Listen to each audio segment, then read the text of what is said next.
The situation is very complicated. There is a conflict that has been going on for some time. Recently, there were talks in a city called Jeddah.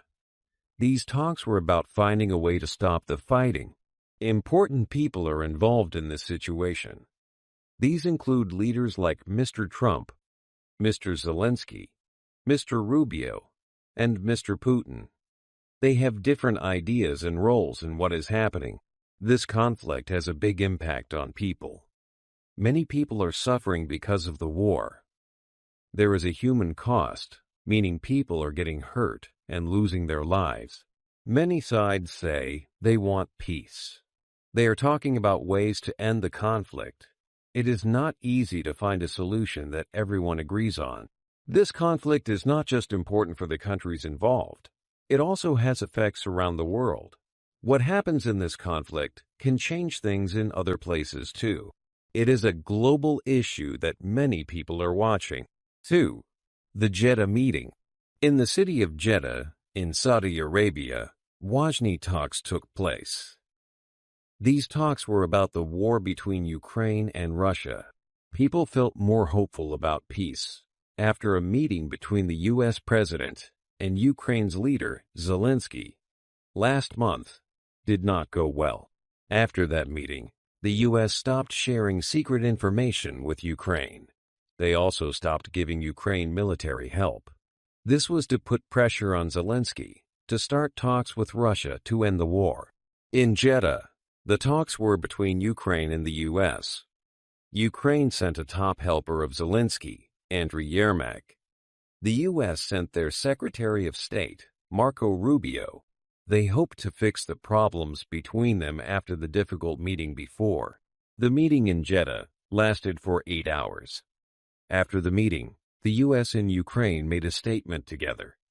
In this statement, Ukraine said they agreed to a 30-day ceasefire. A ceasefire means stopping fighting for a short time. This ceasefire could be longer if both sides agreed. Ukraine said this would only happen if Russia also agreed to stop fighting at the same time. The U.S. also said they would start sharing secret information again with Ukraine. They also said they would give security support. It was not clear if this meant giving military help again. During the meeting, Zelensky said Ukraine wanted 3 important things for peace. First, silence in the skies. This means stopping missile attacks and bombs from planes and drones. Second, silence at sea. This means stopping fighting in the sea. Third, confidence-building measures. These are actions to build trust between the two sides. Zelensky said this should include releasing prisoners of war, soldiers captured in war. He also wanted the return of Ukrainian children who were taken to Russia. After the meeting, Donald Trump said he hoped Putin, the Russian president, would also agree to the ceasefire. Zelensky said Ukraine was ready for this ceasefire and saw it as a good step. He said it was now up to the U.S. to convince Russia to agree too. If Russia agrees, the ceasefire would start very quickly. Marco Rubio said the U.S. would now offer the ceasefire plan to Russia. He said it was Russia's turn to say yes or no. Rubio said they hoped Russia would say yes quickly so they could start real talks to end the war. Rubio said the plan would be given to Russia in different ways. Mike Waltz, a U.S. security advisor, was planarival to meet his Russian counterpart soon. Steve Witkoff, a special pomocnik of Trump, was also planarival to visit Moscow to meet Putin, but it was not sure how Russia would react to the ceasefire deal. Even after the announcement of the meeting, Russia attacked Kyiv, the capital of Ukraine, with air attacks overnight. Ukraine's air defense tried to stop these attacks. However, the Russian Foreign Ministry said they might talk to the U.S. in the next few days. Putin has stopped ceasefires in the past. He has said he is ready to talk about peace, but not about a ceasefire. He wants a deal that protects Russia's long-term security. In the past, Putin has said, Ukraine must accept that Russia keeps areas of Ukraine that Russia controls. He also said Ukraine must take back its soldiers completely from these 4 regions for peace. Ursula von der Leyen, a leader from the European Union, said it was now Russia's turn to act. She welcomed the news from Jeddah and said the EU was ready to help in peace talks. Keir Starmer, a leader from Britain, also welcomed the ceasefire proposal and said it was up to Russia to stop fighting now. He praised Zelensky and Trump for this remarkable breakthrough, important progress. He said Britain was ready to help end the war in a fair and lasting way, so Ukraine could be free. 3. Trump's role.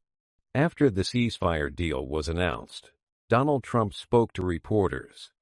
He said he hoped President Putin of Russia would also agree to the ceasefire. Trump said, "Hopefully, President Putin can agree to it also, and we can get this show on the road." This shows that Trump wanted Russia to accept the deal too. It is important to remember that before this deal, Trump had put pressure on Ukraine. He stopped sharing intelligence information and security help with Ukraine. This was to make Ukraine agree to talk with Russia to end the war. This action shows Trump's way of dealing with the conflict by putting pressure to achieve talks. The source mentions that Trump planned to talk to Putin soon. It also says that Trump's team would deliver the ceasefire offer to Russia through different ways. Mike Waltz, Trump's advisor on security, was going to meet his Russian counterpart. Steve Witkoff, a special envoy from Trump, planned to visit Moscow to meet Putin. This shows Trump's direct involvement in trying to get Russia to agree to the ceasefire. Trump's main message was that he wanted the war to stop. Marco Rubio, U.S. Secretary of State, said that the president's objective here is number 1 above everything else. He wants the war to end. Trump believed that talking was the only way to end the war. Rubio stated, "The only way out to end this war is to negotiate out of it. There's no military solution to this war." This highlights Trump's view that a peaceful solution must be found through talks, not fighting. Trump's actions and words suggest he saw the ceasefire as a way to start these important talks. He wanted to stop the fighting first, so that negotiations could begin to end the war permanently. For Trump, getting both Ukraine and Russia to agree to a ceasefire was a key step towards peace. He presented himself as someone who was actively working to bring the war to an end. This role as a peacemaker could be important for Trump in his own country, politically. By being seen as trying to stop the war, he could gain support from people who also wanted peace. 4. Russia's response. The United States planned to give the ceasefire offer to Russia in different ways. Mr. Rubio, a top official from the U.S., said they would use many ways to tell Russia about the offer. This means they would use different methods to make sure Russia knows about the proposal. Mr. Waltz, who works with Mr. Trump on security matters, was going to meet with someone important in Russia who does the same job. This is a way to talk about the offer directly between security officials. Also, Mr. Witkoff, another person working with Mr. Trump, planned to visit Moscow, the capital of Russia, to meet with Mr. Putin himself. Meeting with Mr. Putin is important because he is the leader of Russia. However, it was not clear how Russia would answer the offer. People were not sure if Russia would say yes or no to the ceasefire. This was because Russia had not yet said anything clear about it. Even though the ceasefire offer was announced, Russia did an air attack on Kyiv during the night. Kyiv is the main city of Ukraine. This happened even after the news about the ceasefire. This attack made it seem like Russia might not agree to stop fighting, even with the offer on the table. On the other hand, the Russian Foreign Ministry said that they might talk to people from the United States in the next few days. The foreign ministry is the part of the Russian government that deals with other countries. This statement showed that Russia was at least thinking about talking to the U.S., which could be a sign that they might consider the offer. But Mr. Putin, the Russian leader, has said before that he wants to talk about peace. However, he also said he does not want a ceasefire. A ceasefire is when both sides agree to stop fighting for a while. Mr. Putin wants a deal that makes Russia feel safe for a long time. He has also said that Russia will not give back any land it has taken from Ukraine, and he said Ukraine must leave completely from 4 areas that Russia says are now part of Russia. These past statements from Mr. Putin suggest that Russia might not easily accept the ceasefire offer, as it does not fit with what they have said before. Some people think that Russia feels strong and believes it is winning in the war, both in fighting and in politics. This is called having the initiative. If Russia feels like it is in control, it might be harder for them to agree to a ceasefire because they might think they can get more by continuing to fight.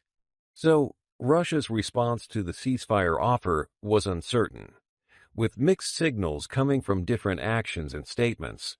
It was like looking at a puzzle where some pieces suggested Russia might be willing to talk, while others showed they might continue fighting. The world waited to see what Russia's final answer would be. 5. World leaders react. After the announcement of a possible ceasefire, leaders from around the world shared their opinions. Many welcomed the news from Jeddah, where the agreement was made. Ursula von der Leyen, the president of the European Commission, spoke about the situation. She said she was happy to hear about the talks between the U.S. and Ukraine. She also mentioned the proposal for a ceasefire and the plan to restart sharing information and help with security for Ukraine. Von der Leyen said this was a good step towards peace. She also made it clear that now it is Russia's turn to act. She said that Russia needs to agree to the ceasefire to stop the fighting.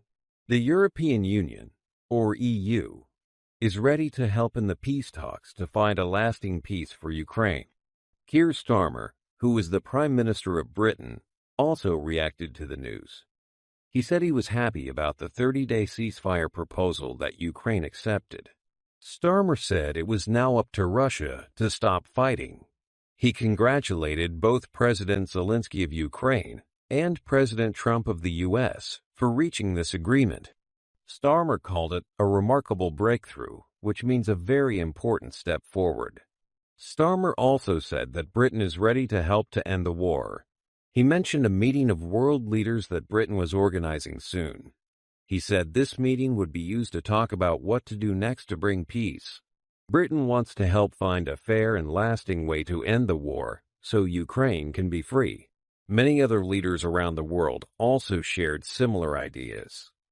The general feeling was that this ceasefire proposal was a positive step. However, most leaders agreed that it was now Russia's responsibility to respond. They put the pressure on Russia to agree to the ceasefire and start talking about peace.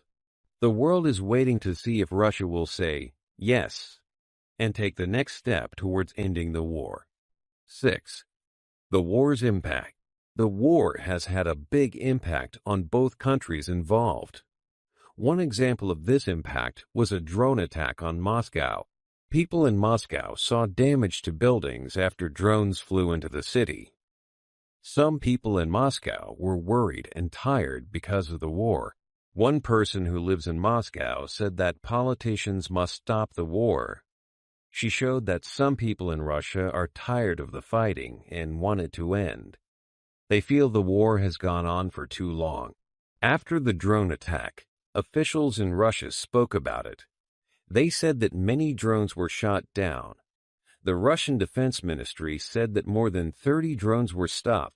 The mayor of Moscow said that this was the biggest drone attack on the city ever.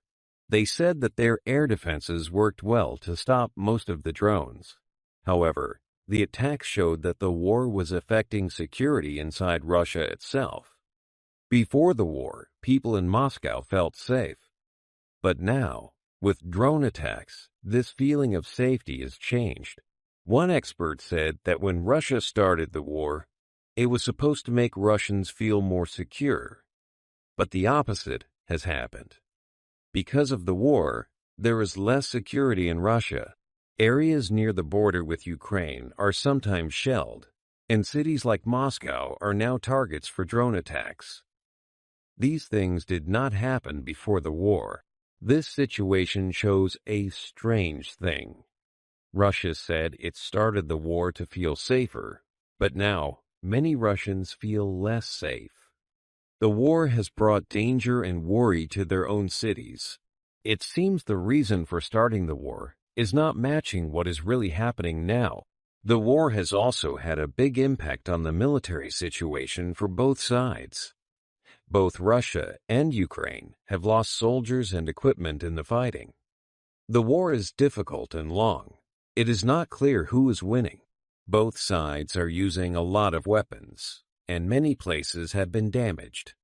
The war is causing problems for both countries' armies. Besides the military impact, there is also a big human problem. Many people have been hurt or killed in the war. Many people have had to leave their homes and become refugees. Families have been separated. Cities and towns have been destroyed. This is called a humanitarian crisis. People need help with food, water, and shelter. The war is causing a lot of suffering for ordinary people in both Ukraine and Russia, even if Russia has not suffered as much as Ukraine. The drone attacks on Moscow are just one small part of the larger impact of this war, which is affecting the lives of many people and changing the security situation in the region. 7. Ukraine's perspective. From Ukraine, we hear a clear message. Peace is important, but security is too. Alexander Mereshko, a Ukrainian member of parliament, spoke about the drone attack on Moscow. He said that Russia started the war, and all the bad things that happen are because of Russia's actions. He did not say if Ukraine did the drone attack, keeping it unclear. But he explained that war has consequences. If Russia attacks Ukrainian cities, Russians cannot expect to be safe from attacks either. He mentioned that Ukraine tries to follow international rules and only targets military things, not civilians.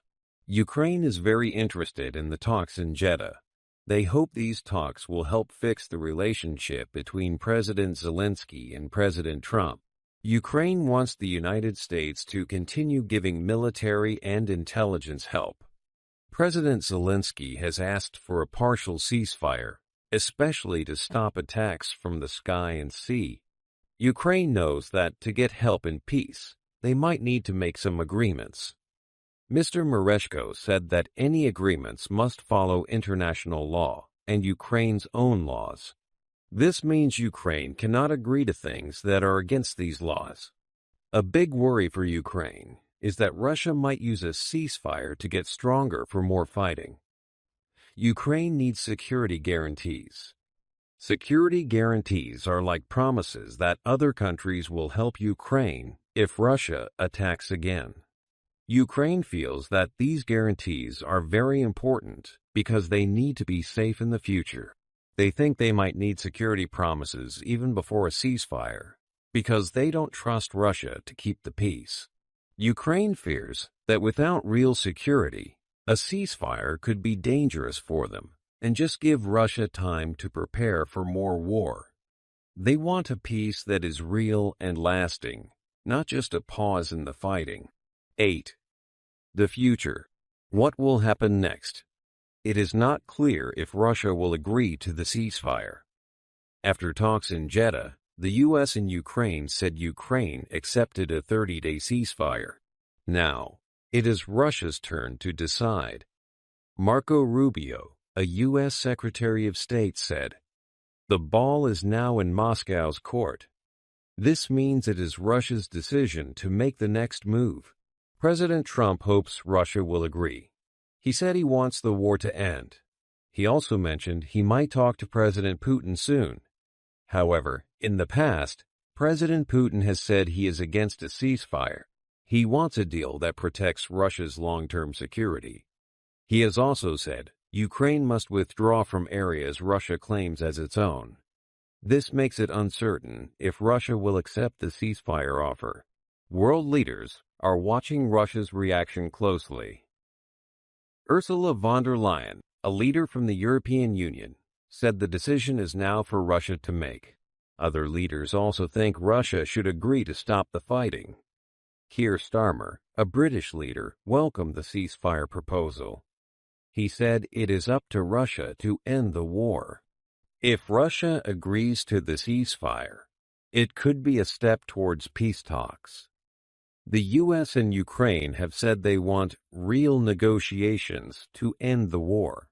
They want a solution that works for both sides and makes Ukraine safe in the future. These talks would need to discuss many difficult issues. These issues include long-term security for Ukraine and how to make sure the peace lasts. However, there are challenges. One challenge is trust. Ukraine worries that Russia might use a ceasefire to get stronger for future attacks. Alexander Mereshko, a Ukrainian politician, said that President Putin might use a ceasefire as a tool of war. This means Ukraine needs security guarantees, promises of protection, to feel safe. It is also possible that the situation could become worse again. If Russia does not accept the ceasefire, the fighting could continue or even increase. Or, if talks begin, they might fail. The future of the conflict is uncertain. Many people and countries are involved, and their actions will shape what happens next. The hope is that all sides will choose the path of peace and negotiation to end the war.